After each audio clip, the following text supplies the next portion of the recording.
Most of you have probably seen this before. Yep, this is a Newton's cradle. If you pull up a ball and release it, it falls back and collides with the others with a loud click. Then, the ball on the opposite end jumps forward. The ball slows to a stop and falls back. Then, the first ball is pushed away again. Newton's cradle illustrates the three main physics principles at work: conservation of energy, conservation of momentum, and friction. Newton's cradle was named in 1967 by Simon Prebble.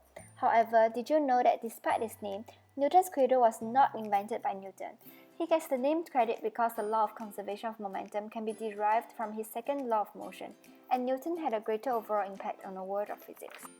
The law of conservation of energy states that energy can't be created nor destroyed, but it can change forms.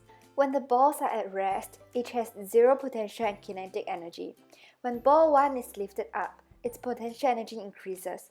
Upon released, its potential energy is converted into kinetic energy during its fall due to gravity. When it reaches its lowest point, its potential energy is zero, and its kinetic energy increases. When ball 1 hits ball 2, it stops immediately. Its energy is transferred into ball 2 as potential energy, as ball 2 compresses under the force of the impact. As it returns to its original shape, it converts its potential energy into kinetic energy, transferring it into ball 3 by compressing it. This transfer of energy continues until it reaches ball 5, which doesn't have the next ball to compress. Its kinetic energy pushes on ball 4 and it swings out. It will have the same amount of kinetic energy as ball 1, and so will swing out with the same speed.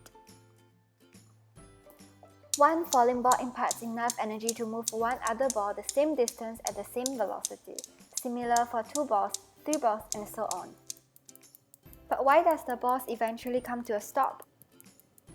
An elastic collision occurs when two objects run into each other, and the combined kinetic energy of the objects is the same before and after the collision. However, that's the ideal Newton's cradle. In a real situation, the collisions are inelastic, in which the kinetic energy after the collision is less than before the collision, because friction will always conspire to slow things to a stop.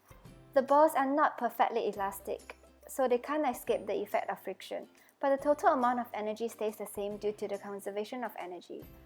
As the balls are compressed and return to their original shape, the friction between the molecules inside the ball converts the kinetic energy into heat. The balls also vibrate, which dissipates energy into the air and creates the clicking sound. In addition, there are other forms of Newton's cradle, for example, magnetic Newton's cradle.